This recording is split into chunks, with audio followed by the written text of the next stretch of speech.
So the girls don't know about Ballroom. I know they want to ask the questions, baby. We are here for it.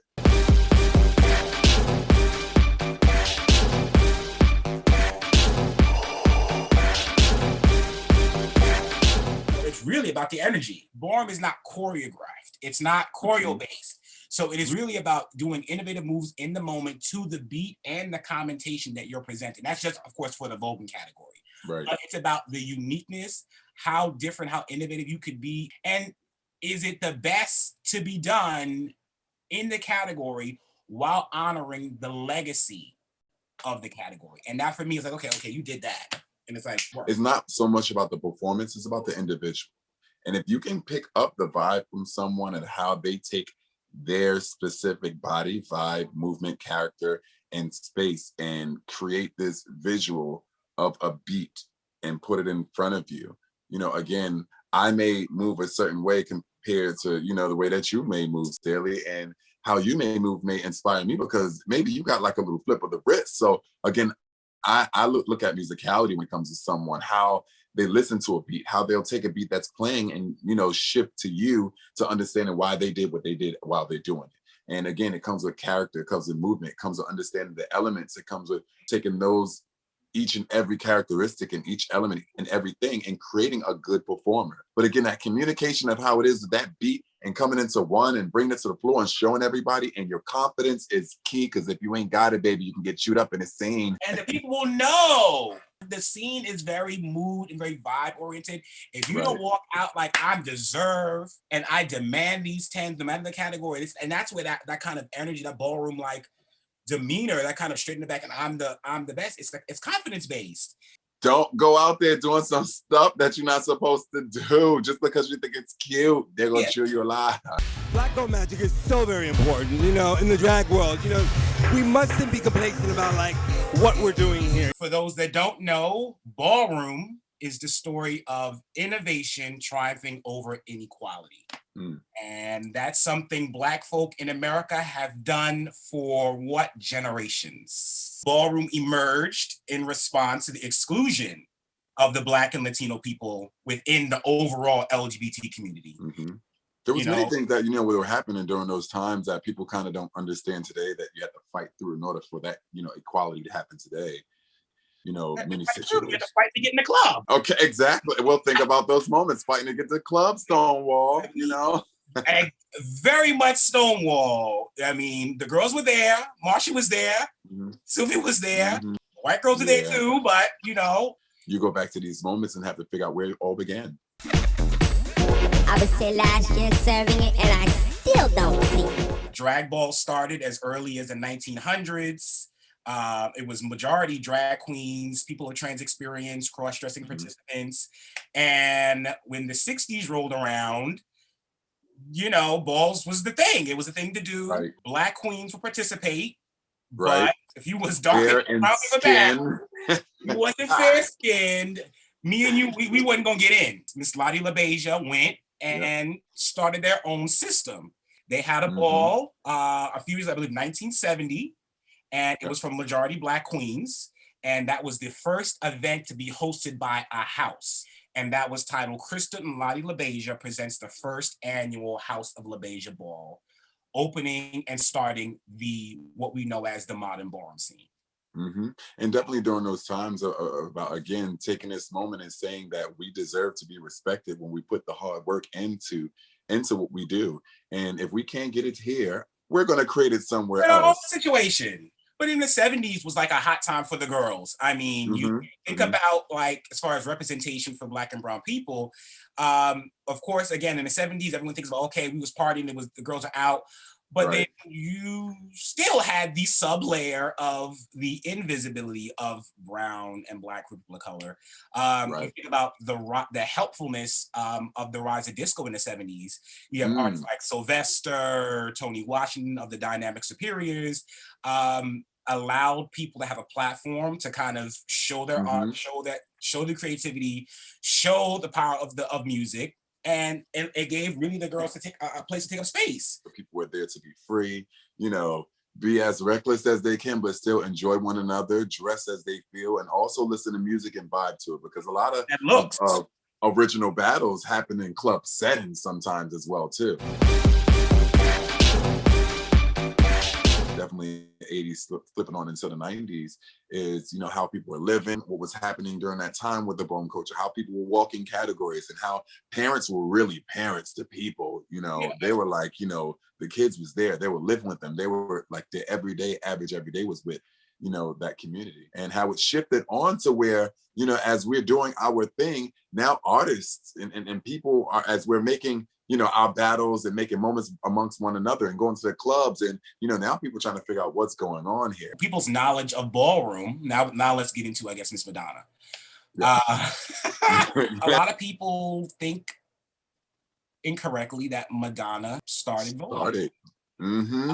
And that is something I think the culture has been combating and arguing against for years. And I don't think it's a thing that she ever said that, or but it's the way that the media projected the movement. It was a dance choreographed for the song, or it was her idea. But Madonna did what she always did, which is catch a trend that's popping, and she amplified it with her reach. And I think the community is thankful in a way that it was able to broadcast the culture, but it's not to, like, it wasn't hers. It was well, everyone thinks, you know, again, that was that moment where, you know, voguing had an opportunity to hit pop culture in such a complete international outreach, mainstream kind of like, you know, push.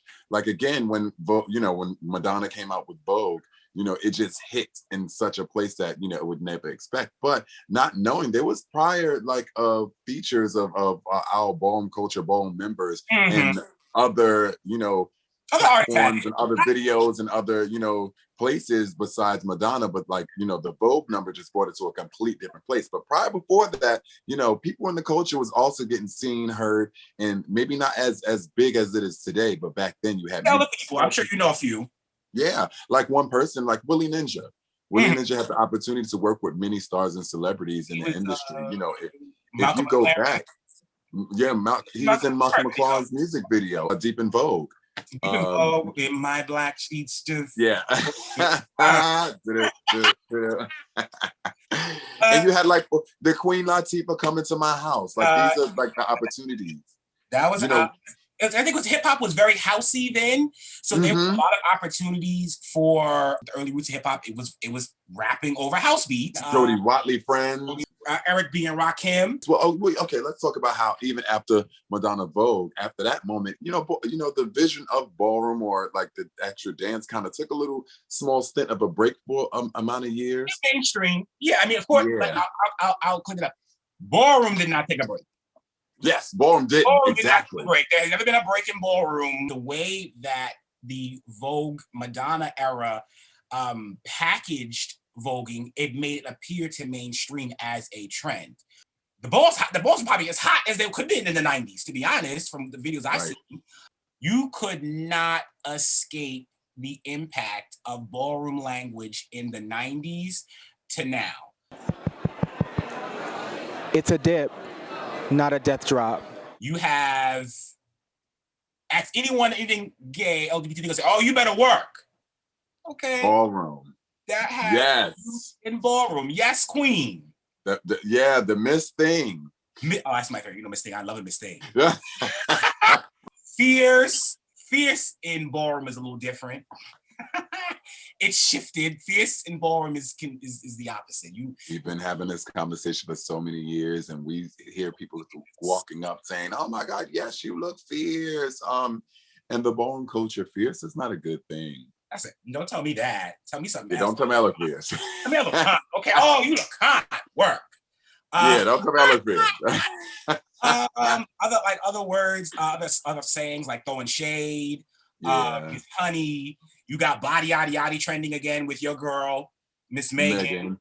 And you know what? That's a category within the ballroom scene called body. And like, if you ever hear people or the MCs or the hosts on a microphone, you hear them say body, addy, let's go, let's do it. So look how ballroom can influence those on the outside. I mean, and you as a commentator, like your lineage as being on the mic is what people, that's kind of where they started. Again, you have these moments where, you know, you're on a microphone and people sort of get extremely excited about an MC when they walk in a place, and you have an MC that knows how to work the room, work the audience, work the crowd, and also do the ball. If they're like, you know, you think off the top of your brain, your dome, when you come about MCing and making sure everyone is entertained. You know, we're creative, we're innovative, we know how to, like, you know, change the vibe of everything. And then, you know, as the 2000s rolled around, it took another low. One of the biggest things to help elevate ballroom representation was social media. Yes, it was. YouTube, what debuted 2005, 2006. Yeah. And you had all of these channels popped up. Like, for me, like, my first time seeing anything ballroom was me sitting in my dorm room at St. John's in 2006. Within 2 months, I went to my first ball because I had to know what that was. And within 2 weeks after going to my first ball, I was in my first house. And are you serious? Okay, I mean, that's what it gave. Moments. Gosh, before even social media like a YouTube took into place, how we were like communicating amongst one another with us walking balls was VHS tapes. They used to record it on cameras and pass the VHS tapes around. You know, it went from VHS tapes to DVDs, and we were passing DVDs around. Oh, come on, get out of here with that. We started to connect to people that we didn't even really know we were connected to.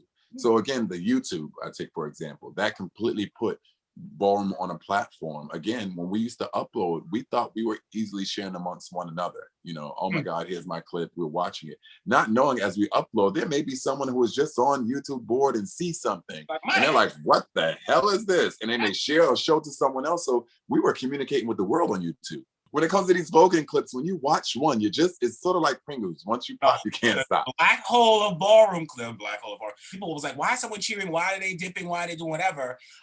Because it is the energy. You get, I think ballroom, you get attracted to the energy. And there's not a lot of other things like that. You think about, okay, breakdancing or going to a live concert, it's that kind of energy where that crowd is so captivated. You have people rooting for a team / a house. And then there's, of course, the elements of the live mic. You have the house music, someone's dancing.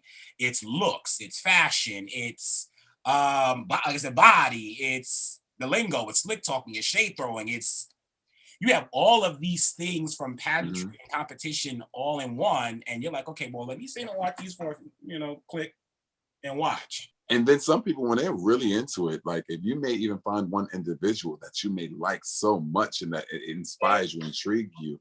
And again, we are still looking at the LGBTQ community in a complete different light, where we're being celebrated and people are cheering us on to do something that we love to do. So someone on the outside may, get a little inspiration from it, or they may get a little fire under their belt to say, I want to do something like this, or maybe I may be interested in this, or maybe this may help me to be a better person somewhere, or maybe this helped my self-esteem. So it's just, once you get in the zone and figure out who you like, then you sort of like, you get drawn in, The ballroom scene is for majority anyone, but go through the system. Don't cherry pick out of the scene and then you go and you monetize that. That's where I think the scene has a problem. Some people may get so excited and just want to jump on and do something, not have no education. And again, people would take on to that because that's the first example of what they get. Again, this is why you have people within the scene who are working hard to make sure our culture get represented correctly. Perfect segue. You ate that. Of course, like you said, there was a lot of platforms on YouTube, like Ballroom Throwbacks, and magazines, but there really wasn't a lot of places that covered the intersectionality of ballroom. And that's where TENz came. And that came out of a conversation you and I had. That one year, you had a hot year, bitch. You was... Well, I'll say, let's even take it back, Sailey. Let's take it back again when we first started working with one another, even before I got on a Vogue Evolution on NTV. We started working together. And again, once our powers combined, we felt there was a need for the community because there was something missing. Example, when, right now we are getting the opportunity for our community to be seen on social media platforms and people are talking about us. But usually when people are talking, when things are now happening, you never get a mention of who was there. what was happening, what was going on, and how we fall into place. Again, the influence. We're influencing those out there to like now create like little narratives that doesn't exist. But what we're trying to do is take up ownership. How do we take up ownership that we have shows like this that would say words and take our lingo and flip it?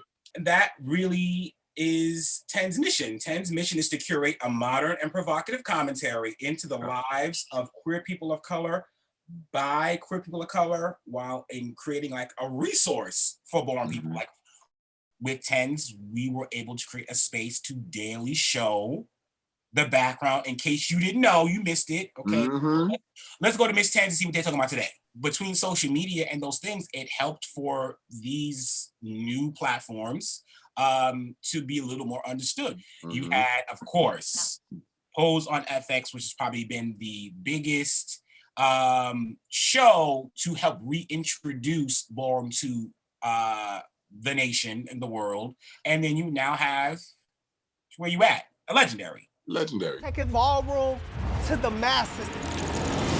Ballroom is here. Welcome to Legendary. We are back. These are the shows that sort of like we're trying to do is also take our ownership back of what really belongs to us and how, what we created and what we've done and how we influence even those outside of our own community. We're talking about mainstream media to where we're now shifting sometimes the language, the conversation, and also the visuals. You know, yes, we still got more work we need to do, but at the same time, we're now speaking to everyone out there. And, you know, with platforms and media outlets like a TENz Magazine to where we can connect to communities even within our own queer culture and still educate them about a lot of things that we are all in circle and how that can all form into one big baby. Because of how ballroom has been documented or not documented, a lot of it is oral tradition and family tradition. You taught your kids how to walk the category. You taught them how to prepare for a category. They taught their kids how to walk a category, and that helped shape the scene. I mean, it's important for Black and brown artists and thought leaders to embrace their wholeness as no Sade. And the LGBT experience, so they can like impact future generations. You want ballroom, go to ballroom. When you want voguing, get a voguer, and a voguer with credentials. It may not be you, Dashaun, that wants to be in a commercial, but you know 10 girlfriends that could. Right, exactly. So now the reach comes from the actual source itself. Rather than, you know, someone saying, oh my God, I know what I'm doing. I put on a performance, Have you ever been a part of this scene? No, but I have a friend. That doesn't, you know, it doesn't relate to what we can really do.